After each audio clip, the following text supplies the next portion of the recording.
Há 350 milhões de anos, muito antes da era dos dinossauros, o planeta Terra era um lugar muito diferente. Pântanos tropicais sem fim, repletos de samambaias gigantescas, umidade intensa e altos níveis de oxigênio no ar criavam condições ideais para o florescimento da vida, embora não do tipo que conhecemos hoje. O período Carbonífero foi uma era estranha e sobrenatural, dominada por insetos gigantes. As florestas tropicais pantanosas sempre presentes absorviam dióxido de carbono por meio da fotossíntese e liberavam imensas quantidades de oxigênio na atmosfera. Isso elevou o nível de oxigênio a um recorde de 35%, mais de uma vez e meia o nível seguro para humanos. Esses altos níveis de oxigênio se tornaram uma poderosa fonte de energia para organismos vivos neste mundo primitivo de selva. Foi a época perfeita para os primeiros vertebrados que estavam começando a evoluir, mas ainda não se adaptaram totalmente à vida em terra, bem como para vários invertebrados que cresceram até tamanhos surpreendentes. Era uma época de centopeias agressivas do tamanho de um carro, libélulas voando alto no céu que lembravam falcões modernos e aranhas e escorpiões gigantes do tamanho de um bull terrier dominando as florestas pantanosas.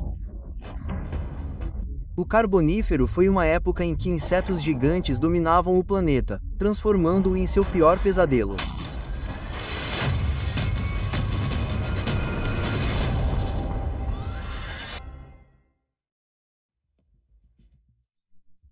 Se você estivesse nas florestas do período Carbonífero, a primeira sensação que sentiria provavelmente seria tontura e visão turva.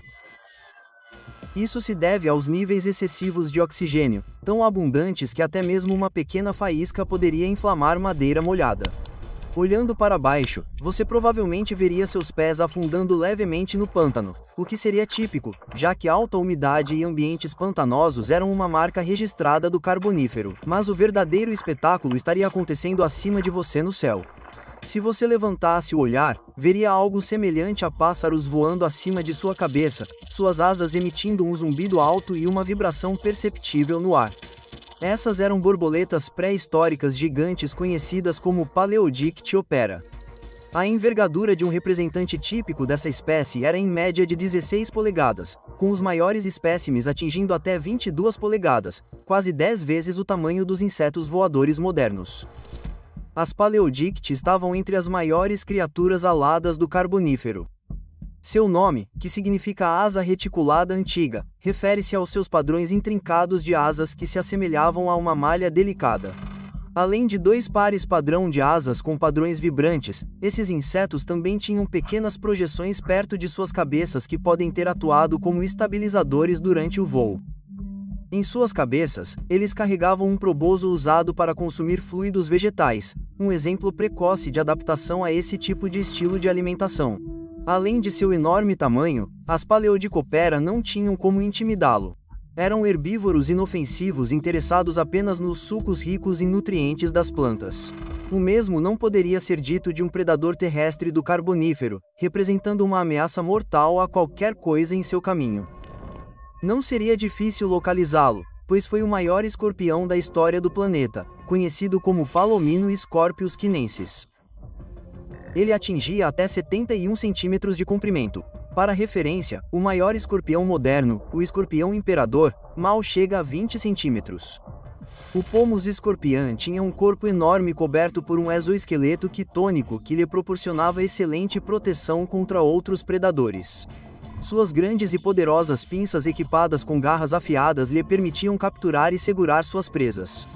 Enquanto isso, sua cauda curva com um ferrão venenoso servia como sentença de morte para as presas capturadas sob a pressão das pinças. O Palmonus scorpius era um predador ativo que, via de regra, caçava pequenos arrópodes, moluscos, anfíbios e répteis.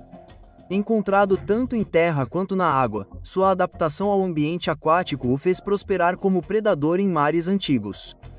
E se você não tivesse problemas para notar esse escorpião gigante do tamanho de um bull terrier, ele também te localizaria facilmente. Ele tinha dois pares de olhos, dois posicionados centralmente para percepção espacial e outro par lateral, provavelmente para detectar luz. Além disso, ele pode ter tido receptores sensoriais em seu corpo. Além disso, ele aumentou sua capacidade de navegar e localizar presas. Se você não se considerava um aracnofóbico antes de encontrar esse escorpião venenoso de quase 30 polegadas, você pode desenvolver um novo medo. Mas por enquanto, vamos retornar aos céus carboníferos, onde além de borboletas pré-históricas benignas como a Paleodictra, encontramos predadores alados. Esse predador pareceria surpreendentemente familiar, já que seus descendentes existem hoje. Libélulas, só que essas eram anormalmente gigantescas, mais de 10 vezes maiores do que seus parentes modernos.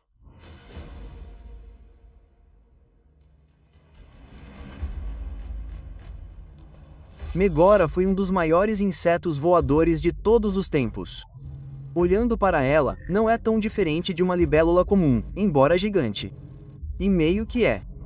Com envergadura de 64 a 70 centímetros e comprimento de corpo de até 40 centímetros, eles rivalizavam com os falcões peregrinos modernos em tamanho. Há mais de 300 milhões de anos, esses insetos gigantes eram temíveis caçadores aéreos.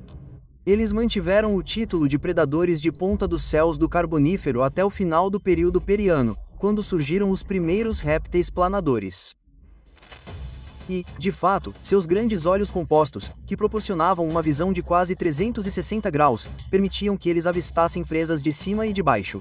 Além disso, suas pernas fortes com espinhos para capturar presas eram características de predadores muito agressivos e perigosos. Acredita-se que suas presas frequentemente incluíam as borboletas gigantes mencionadas anteriormente. Sua adaptabilidade a diferentes ambientes permitiu que os Meora empregassem uma estratégia de caça dupla. Eles podiam pousar na proverbial torre de vigia, esperando para emboscar uma presa em potencial ou persegui-la ativamente em voo. Predadores rápidos e ágeis. Eles se destacavam em manobras aéreas precisas, evitando obstáculos silenciosamente enquanto perseguiam seus alvos. Embora as libélulas gigantes não tivessem oponentes formidáveis no ar, viver em terra apresentava desafios até mesmo para o poderoso Palmer Scorpius, especialmente quando confrontado com outra criatura colossal conhecida como Arthur Plura, um titã entre os invertebrados terrestres. Arthur Plura poderia aterrorizar qualquer um com sua aparência e tamanho. É o maior milípede que já existiu e, simultaneamente, o maior invertebrado terrestre da história da Terra.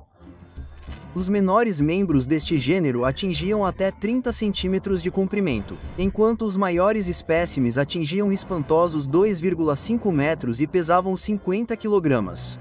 Compare isso com o milípede mais longo que vive hoje, Araspara strepe, as gigas, que cresce apenas até 33 centímetros. Seus corpos consistiam em 30 segmentos blindados, cada um com até 50 centímetros de largura, com um par de pernas sob cada segmento. Como muitos arrópodes, Arthur Plura trocava periodicamente seu exoesqueleto quando superava a camada externa protetora. Um novo e mais forte cresceria em seu lugar.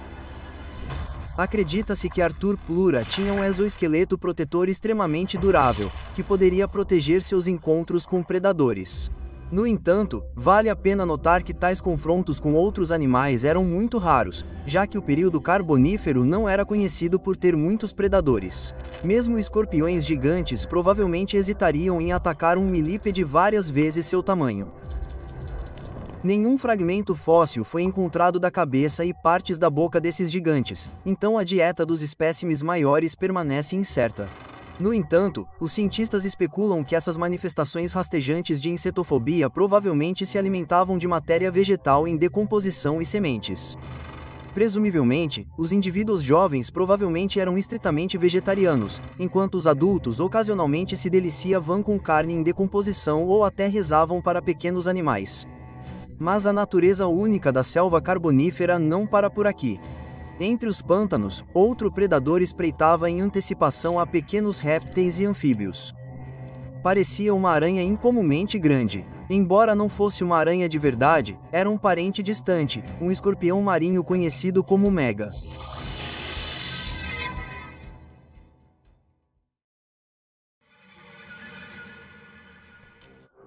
Sua incrível semelhança com aranhas inicialmente enganou os paleontólogos quando eles encontraram seus restos fossilizados, levando-os a presumivelmente dar a ela o nome de Megaracne, que se traduz como aranha grande. No entanto, depois de algum tempo, ficou claro que Mega era um escorpião marinho de tamanho notável. Seu comprimento corporal chegava a 1,8 pé, e sua estrutura única me permitia se alimentar usando um método chamado alimentação por varredura. Com apêndices semelhantes a remos, ele raspava sedimentos moles em ambientes aquáticos como pântanos e rios, capturando e consumindo pequenos invertebrados como minhocas e insetos e arrópodes menores. Ocasionalmente, ele se alimentava de presas terrestres como répteis e anfíbios. No entanto, os animais terrestres eram provavelmente mais rápidos do que o Miquini, portanto, eram presas menos acessíveis. Parece que esse escorpião marinho se escondia em uma toca ou rio, esperando por vítimas que chegassem muito perto de seu covil mortal. Quanto à caça ativa, seu ancestral, Terraotus, um escorpião marinho gigante, que viveu há mais de 400 milhões de anos, temia muito mais. Essa espécie não era apenas mais dinâmica, mas também era maior que o Megaracne. Seu comprimento era quase comparável à altura de um humano médio, 5,2 pés. E se você acha que esse arrópode é incomumente grande, isso é apenas uma ilusão. Comparado ao gigante chamado Hipopterus terraotus, fica em segundo plano. O comprimento dos maiores espécimes de Hipopterus podia chegar a 6 a 6,6 pés. Eles provavelmente detinham o recorde de mais pesados de sua espécie devido aos seus corpos largos e compactos. O método de alimentação desse gigante não era muito diferente do de seus parentes menores. Ainda era o mesmo método de alimentação por varredura, exceto que sua dieta pode ter incluído répteis e anfíbios maiores. E não, isso ainda não é o limite para os arrópodes gigantes. O maior representante dessa espécie pode ser considerado, com segurança, o Gealopterus, que viveu há 400 milhões de anos. Ele atingia um tamanho de cerca de 2,3 a 2,6 metros, o que o torna um dos maiores arrópodes já descobertos. As principais ferramentas de defesa e caça desse gigante eram suas garras. Elas podiam ter aproximadamente 43 centímetros de comprimento e eram poderosas o suficiente para agarrar e esmagar facilmente suas presas. No entanto, tamanho tão grande não equivalia a um peso enorme devido à simplicidade de sua anatomia. E apesar de ter um comprimento comparável ao de um carro, o peso de um Gealopterus provavelmente não ultrapassava 100 quilos. Nem todas as criaturas do período das coníferas eram afetadas pelo gene gigante. Em meio à úmida selva pré-histórica, onde enormes libélulas enchiam os céus e as águas abrigavam escorpiões gigantes, havia outros seres, criaturas tão pequenas que seria difícil identificá-las sob os pés. Chamadas de trigona, elas podem ser consideradas protótipos das primeiras aranhas da história. Os menores membros da espécie tinham apenas alguns milímetros, enquanto os maiores cresciam até 5 centímetros. Esses foram os primeiros aracnídeos terrestres conhecidos pela ciência. Tendo surgido há mais de 400 milhões de anos, muito antes do período carbonífero, elas estavam totalmente adaptadas à respiração aérea e não dependiam mais da água. Sua aparência não era muito diferente das aranhas modernas. O corpo era dividido em um cefalotórax e um abdômen segmentado e coberto por placas quitenosas. Suas pernas também eram semelhantes às das aranhas. No entanto, ao contrário das aranhas modernas, elas não conseguiam tecer teias. Seu cefalofórax era protegido por uma carótida, o que lhes rendeu o apelido de aranhas blindadas. Essas eram algumas das menores predadoras de sua época, caçando invertebrados de corpo mole como vermes, por exemplo. Elas provavelmente não usavam veneno para caçar e, em vez disso, dependiam de agarrar suas presas com as pernas, segurando-as no lugar para consumi-las. É possível que eles também se alimentassem de plantas semelhantes a certos ácaros que, para referência, tinham uma aparência semelhante aos trigonida. O período carbonífero foi um playground para experimentos evolutivos. Criaturas únicas, gigantescas e muitas vezes perigosas dominavam o ar e a terra. No entanto, talvez um dos experimentos evolutivos mais fascinantes desse período tenha sido conduzido debaixo d'água, criando algumas das criaturas mais bem armadas da época. Lepedo era uma antiga espécie de verme que viveu cerca de 400 milhões de anos atrás no território da Austrália moderna. Eles prosperavam em recifes rasos e se alimentavam de resíduos orgânicos. Medindo apenas uma fração de polegada de comprimento, essas criaturas só podiam ser observadas em detalhes ao microscópio. No entanto, eles têm outro apelido mais memorável, o Verme Excalibur. Esse nome, inspirado na lendária espada do rei Arthur, foi conquistado por um bom motivo. Externamente, eles se assemelhavam a cavaleiros fortemente armados, cobertos por placas sobrepostas de cristais de Khalid que se estendiam por todo o corpo. Essa armadura fornecia proteção extremamente durável. Abaixo da camada de cristal havia um exoesqueleto leve, semelhante a como os cavaleiros usavam cota de malha por baixo da armadura. Além disso, o Verme Excalibur podia se enrolar em uma bola, protegendo suas partes do corpo desprotegidas e, portanto, vulneráveis. As bordas afiadas de sua armadura cristalina o tornavam ainda mais formidável para inimigos em potencial, pois se projetavam para fora quando o verme se enrolava. Poucas criaturas eram capazes de ferir esses vermes blindados. Morder sua concha cristalina era quase impossível, e engoli-los também não era uma boa opção. Até mesmo a evolução forneceu a esses vermes defesas perfeitas. Mas no final, isso teve um custo significativo. Mesmo essa proteção sólida que garantia segurança contra predadores tinha um lado negativo. A armadura pesada limitava sua mobilidade, dificultando a busca por comida ou a dispersão para novos habitats. Como resultado, o Verme Excalibur não deixou descendentes dignos de nota. Sua extinção final coincidiu com a extinção em massa no fim do Devon. No período Heian, os anfíbios começaram a se diversificar e os répteis evoluíram para formas muito semelhantes aos lagartos modernos, com uma espinha dorsal que lhes permitia viver e se mover em terra. Esses anfíbios também eram enormes, e algumas espécies eram predatórias, lembrando os crocodilos modernos, armados com dentes afiados e atingindo comprimentos de quase 6 metros. E assim como os crocodilos e jacarés modernos, alguns evoluíram para ter uma pele escamosa mais espessa, o que resolveu o problema de seus corpos secarem se ficassem muito tempo fora da água. E pela primeira vez, os anfíbios evoluíram para colocar ovos amnióticos ou que respiram ar em terra. E isso mudou tudo, já que esses animais agora podiam viver fora e longe de fontes de água. O período Carbonífero deu lugar ao período Periano, que começou aproximadamente 300 milhões de anos atrás, apenas 50 milhões de anos antes dos dinossauros. Todos os continentes durante esse período existiam como uma grande massa de terra chamada Pangaea. Os primeiros grandes animais herbívoros e carnívoros evoluíram durante esse período. Algumas dessas criaturas podem ser confundidas com dinossauros, mas, na verdade, elas eram mais próximas de mamíferos e répteis. Uma dessas criaturas bizarras era o Diplorapsis. Parecia um pouco com uma salamandra, com cerca de 1 metro de comprimento, mas sua cabeça tinha o formato de um bumerangue. Outro novo réptil no planeta era o icônico Dimetradon, que crescia até cerca de 5 metros de comprimento e tinha uma grande vela nas costas, que provavelmente era usada para regular sua temperatura corporal. Durante o período Periano, os mamíferos estavam aumentando em domínio. Os maiores deles eram criaturas classificadas como Gorgonopsianos, que eram uma classe de animais gigantes semelhantes a ursos, todos com dentes diferentes e especializados para diferentes funções. Esses animais podiam ser herbívoros ou carnívoros e variavam em tamanho, de menos de 1 quilo a mais de 1 tonelada. Um grupo dessas criaturas era conhecido como Sinodontes. Seu nome significa dentes de cachorro, e esses animais tinham comportamento social, e há algumas evidências fósseis que mostram que eles caçavam em bandos. Nos oceanos, peixes com esqueletos ósseos verdadeiros evoluíram. Tubarões e raias prosperaram, assim como esponjas e corais. Em terra, os insetos evoluíram com partes bucais adaptadas que lhes permitiam furar e sugar.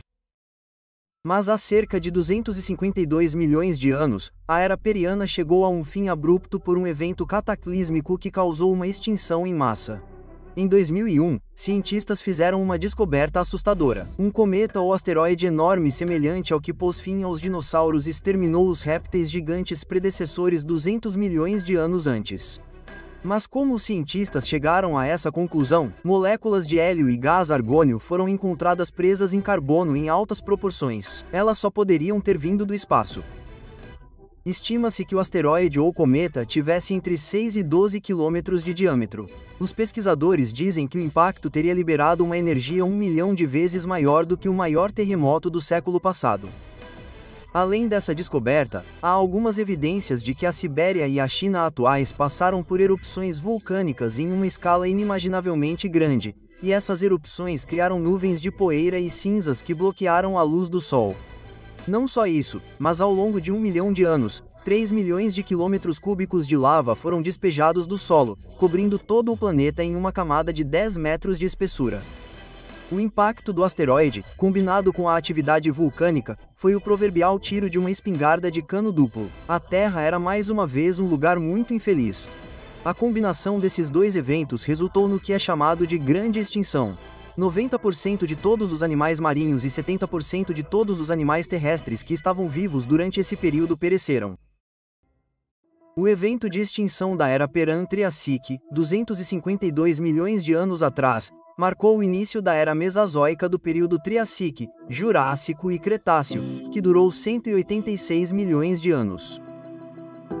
Durante a era Triássica, havia um vasto supercontinente chamado Pangaea, que era composto principalmente de vastos desertos com um clima quente e seco, cercado por um enorme oceano chamado Pantalasa. Os dinossauros começaram a evoluir durante o período Triássico Médio e Final. Quando falamos sobre dinossauros, imediatamente imaginamos animais enormes e barulhentos como o Tiranossauro Rex. Mas novas pesquisas mostram que os dinossauros e seus parentes pterassauros evoluíram de ancestrais extremamente pequenos. A prova dessa teoria foi descoberta em Madagascar, quando uma espécie de réptil recém-descoberta foi encontrada, chamada Congopon, Kelly ou pequeno matador de insetos. Ele viveu cerca de 237 milhões de anos atrás e tinha apenas 10 centímetros de altura. É um dos primeiros pequenos animais encontrados na raiz da árvore genealógica dos Ornitodora e é uma descoberta importante. O evento de miniaturização em que viveu serviu como uma estratégia de sobrevivência desde o início e o desgaste em seus dentes mostrou que a pequena criatura se alimentava de insetos. Isso eliminou a necessidade de competir com seus parentes por carne. Além disso, pesquisadores desse pequeno parente dos dinossauros mostraram que penas e outras coberturas de pele felpudas encontradas nos últimos dinossauros verdadeiros e pterassauros provavelmente se originaram para proteger os pequenos ancestrais dinossauros do clima extremo do período Triássico Médio ao final, quando os primeiros dinossauros evoluíram. O Triássico marcou a ascensão dos répteis, principalmente os arossauros ou lagartos dominantes e os torrapsídeos ou répteis semelhantes a mamíferos, por razões desconhecidas. Os arossauros tinham uma vantagem evolutiva, eliminando seus primos semelhantes a mamíferos e evoluindo do Triássico Médio ao final para os primeiros dinossauros verdadeiros, como o Eoraptor e o Herrerasauro. Os dinossauros eram divididos em dois ramos principais: Sauriziano, que significa com quadril de lagarto, e Ornitisíaco ou dinossauros com quadril de pássaro. O Eoraptor estava na raiz da árvore genealógica dos Saurizianos. Tinha apenas 91 centímetros de comprimento e pesava cerca de 11 kg. Ele tinha pernas longas que lhe permitiam correr rápido, e suas patas dianteiras tinham garras afiadas que o ajudavam a agarrar suas presas. O Herrerasauro era mais avançado em evolução do que o Eoraptor porque tinha uma articulação na mandíbula inferior. Tinha um crânio grande e suas mandíbulas eram armadas com os dentes afiados de um carnívoro. Seu comprimento médio era de 3 a 6 metros e tinha 5 dedos em cada pata com garras rombas. O Stoicosaurus foi outro dinossauro verdadeiro primitivo que tinha cerca de 2 metros de comprimento, um crânio grande do tamanho do fêmur e havia de 13 a 14 dentes afiados em suas mandíbulas superior e inferior. Ele tinha patas dianteiras curtas com 5 dedos. Ele tinha patas traseiras longas que lhe permitiam correr rápido. O Estocossauro era um predador que pesava cerca de 30 kg. E embora esse dinossauro fosse meio pequeno, ele provavelmente não tinha problemas em lidar com presas maiores. O Eoraptor, o Herrerasauro e o Stoicosaurus são exemplos importantes da rápida evolução dos dinossauros predadores há 225 milhões de anos. Mas, ao mesmo tempo, os primeiros dinossauros herbívoros apareceram no registro fóssil. O Pianosaurus era um dinossauro de 1 metro que pesava de 2 a 9 kg e tinha dentes bem espaçados formando uma borda contínua para triturar matéria vegetal. No final do período Triássico, havia pelo menos 15 dinossauros diferentes. Durante o período Jurássico, o clima da Terra mudou de quente e seco para um clima muito mais úmido e subtropical. Florestas de samambaias, cicáceas e coníferas começaram a cobrir o planeta, e o ar era quente e úmido com brisas tropicais. Durante o início deste período, a fragmentação do supercontinente Pangaea continuou e se acelerou. Laurásia, a metade norte do continente, se dividiu em América do Norte e Eurásia. A metade sul, chamada Gondwana, começou a se fragmentar durante o Jurássico Médio. As partes orientais, Antártida, Madagascar, Índia e Austrália se separaram da metade ocidental da África e América do Sul. Novos oceanos inundaram os espaços intermediários. Enormes montanhas se ergueram no fundo do mar e empurraram o nível do mar para cima, em direção aos continentes. Foi toda essa água que criou o clima úmido e subtropical. Os desertos começaram a ficar verdes. Psíquicas semelhantes a palmeiras e árvores coníferas como a arauqueria e o pinheiro eram abundantes. Os oceanos ficaram cheios de vida diversa e abundante. E no topo da cadeia alimentar oceânica estavam os répteis marinhos. Os plesiosauros, com seus longos pescoços e nadadeiras em forma de remo. Entre eles estavam crocodilos marinhos gigantes, tubarões e raias, ictiossauros, cefalópodes semelhantes a lulas, amonites de concha espiral, esponjas, caracóis e moluscos que eram abundantes nos oceanos antigos. Os recifes de coral cresceram e se expandiram rapidamente nas águas quentes, e o plâncton microscópico aumentou rapidamente a ponto de poder ter tornado partes do Oceano vermelhas. O primeiro pássaro conhecido, Archaeopteryx, alçou voo no final do Jurássico, provavelmente evoluiu de um dinossauro Coelurosauриan primitivo. Os arcópteros tiveram que competir por espaço aéreo com os pterossauros, répteis voadores que zumbiam no céu desde o final do Triássico. Enquanto isso, insetos como cigarras e besouros eram abundantes, já que muitos dos primeiros mamíferos da Terra corriam ao redor das patas dos dinossauros. Foi nessa época que os dinossauros começaram a deixar sua marca de forma grandiosa. Literalmente, pequenos dinossauros herbívoros quadrúpedes evoluíram gradualmente para gigantes de várias toneladas. O saurópode herbívoro chamado Brachiosaurus tinha 16 metros de altura e se estendia até cerca de 26 metros de comprimento, podendo pesar até 25 toneladas. Outro gigante herbívoro chamado Diplodocus tinha 27 metros de comprimento e pesava entre 30 a 50 toneladas. O tamanho desses dinossauros gigantes pode ter impedido os ataques de um dinossauro carnívoro volumoso que andava sobre duas pernas poderosas e que também viveu nessa época. O sinistro Allosaurus. Esse enorme carnívoro variava em tamanho de 7 a 12 metros de comprimento, pesava quase 2 toneladas e tinha 16 dentes afiados na mandíbula superior e inferior. E como muitos dinossauros predadores da era Mesozoica, o Allosaurus crescia constantemente, trocava e substituía seus dentes de 3 a 4 polegadas. E esse dinossauro era rápido. Modelos sugerem que o Allosaurus podia correr até 34 km por hora. Evidências fósseis mostram que o Allosaurus se alimentava do Stegosaurus, e o dinossauro herbívoro revidou, abrindo buracos nos ossos do Allosaurus com sua cauda pontiaguda e pontuda. Pode ser por isso que o Stegosaurus teve uma vida bem longa e sobreviveu até o final do Cretáceo, mas surgiram novos predadores que eram tão aterrorizantes quanto o Allosaurus. O Tiranossauro Rex norte-americano podia crescer 12,5 metros de comprimento e pesar até 8 a 10 toneladas, embora agora alguns digam que ele pode ter pesado metade dessas estimativas. Mas o T-Rex não estava sozinho na categoria de dinossauros carnívoros. Na verdade, ele era superado ou igualado a dois outros monstros de dentes afiados. O Gigantossauro sul-americano, que tinha o mesmo tipo de constituição e pesava 9 toneladas, e o Spinosaurus do norte da África, que pesava 10 toneladas. Ainda assim, o T-Rex era um predador cruel e desagradável, para não dizer totalmente anti-higiênico. Especialistas acreditam que fragmentos de carne podre carregada de bactérias ficavam constantemente alojados em seus dentes compactados, o que dava ao animal uma mordida séptica que acabaria sendo fatal para sua presa ferida. Claro, esse processo levaria pelo menos vários dias ou semanas, e outro T-Rex provavelmente colheria os frutos. Cientistas examinando o crânio do T-Rex determinaram que ele tinha uma força de mordida entre 682.215 kg por polegada quadrada e podia morder carne na faixa de 225 kg.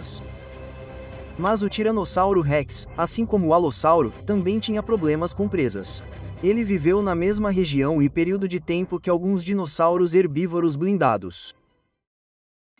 Um dos dinossauros mais icônicos, ao lado do T-Rex, é o Triceratops, que significa rosto com 3 chifres. Todos os Triceratops tinham 3 crânios com chifres. 2 chifres enormes ficavam acima da órbita ocular e um chifre menor ficava sobre o nariz. Pesando cerca de 6,5 a 13 toneladas, o maior Triceratops tinha 9 metros de comprimento do nariz à cauda. As pontas dos ombros ficavam a 3 metros do chão. Os Triceratops tinham dentes dispostos em baterias dentais e cada dente individual era empilhado em uma coluna vertical de 3 a 5 dentes. Eles formavam fileiras com colunas carregadas de 36 a 40 dentes. Isso significa que um único Triceratops podia ter 800 dentes à sua disposição. Ele tinha um bico estreito e mandíbulas poderosas que lhe permitiam triturar vegetação e árvores resistentes. É um dos últimos dinossauros não aviários a evoluir no final do Cretáceo. O Anclossauro é outro dos mais famosos dinossauros blindados. Foi o maior anclossauro e o último de sua espécie. Acredita-se que tenha vivido até o final do período Cretáceo. O corpo dos anclossauros era coberto por placas ósseas. Tinha bico, dentes e 4 chifres que se projetavam para trás a partir de sua cabeça. Sua cauda terminava em uma clava que fornecia proteção contra predadores. Isso teria sido útil, pois os anclossauros viviam ao lado do Tiranossauro Rex e outros predadores carnívoros. Em algum momento durante a metade do período Cretáceo, os dinossauros da família Ornithopod evoluíram para os populares hidrassauros ou dinossauros com constituição de pato. Eles eram grandes, de formato estranho, comedores de vegetação baixos, com bicos duros em seus focinhos que eram usados para triturar vegetação. Acredita-se que esses dinossauros viviam em rebanhos e eram capazes de andar sobre 2 pernas. Os saurópodes ficaram ainda maiores no final do período Cretáceo. Você pode ter pensado que o Brachiosaurus e o Diplodocus eram grandes, mas na época do final do período Cretáceo, havia outro dinossauro que poderia ser o maior animal terrestre que já andou na Terra. O Argentinosaurus. Esse gigante podia ter de 30 a 40 metros de comprimento e pesava entre 50 e 100 toneladas. Era um membro dos Titanossauria, o grupo dominante durante o período Cretáceo, e era um herbívoro como seus primos saurópodes anteriores. Havia também uma nova e estranha raça de dinossauro que viveu 20 milhões de anos antes de todos eles serem extintos. Eles eram chamados de Pachyphilosaurus ou dinossauros com cabeça de osso e tinham um crânio de aparência bizarra com chifres no focinho e ao redor da base do crânio. Eles poderiam ter sido usados para lutar contra os últimos grandes predadores ou até mesmo para mostrar domínio sobre sua própria espécie. Claro, existem mais de 700 dinossauros diferentes que foram encontrados até agora, mas não há tempo suficiente para cobrir todos eles em um vídeo. Existem alguns dinossauros que viverão em regiões mais frias quando estavam mais ao sul e dentro do Círculo Antártico durante o Cretáceo. Durante esse período, pode ter havido alguma neve e gelo e temperaturas tão baixas quanto menos 10 graus Celsius durante os invernos escuros de 3 meses.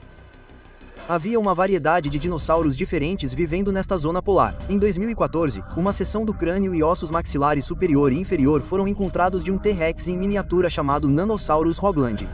Acredita-se que muitos dinossauros tinham penas para protegê-los dos elementos, e este pequeno primo T-Rex tinha cerca de 6 metros de comprimento. Acredita-se agora que todas as espécies de Tiranossauro Rex tinham penas para protegê-los dos elementos, e o Nanosaurus não era diferente. Outros dinossauros, como o dinossauro com chifres e o dinossauro com cascos de pato, juntamente com outros pequenos predadores emplumados, os oviraptors parecidos com papagaios e um pequeno herbívoro chamado Lilanosaura, também viverão na região polar. Mas o tempo deles logo chegaria ao fim. Todo mundo fala sobre o quão drasticamente os dinossauros foram extintos, mas, a julgar pelos incríveis 165 milhões de anos em que sobreviveram, eles podem ser os animais vertebrados mais bem-sucedidos que já existiram no planeta Terra. Na verdade, alguns parentes dos dinossauros ainda vivem no planeta hoje. As aves modernas são, na verdade, descendentes dos dinossauros emplumados, e você pode se surpreender ao saber que os crocodilos são os parentes vivos mais próximos das aves, pois compartilhavam um ancestral comum. Os 2 grupos são os únicos sobreviventes conhecidos dos arossauros. Todos nós sabemos o que aconteceu com os dinossauros, e se você perdeu o nosso vídeo sobre o dia em que os dinossauros foram extintos, colocaremos um link na descrição para você. Por favor, deixe-nos saber nos comentários o que você achou do vídeo e diga-nos o que gostaria de ver em seguida. Fique ligado para mais vídeos legais e obrigado por assistir.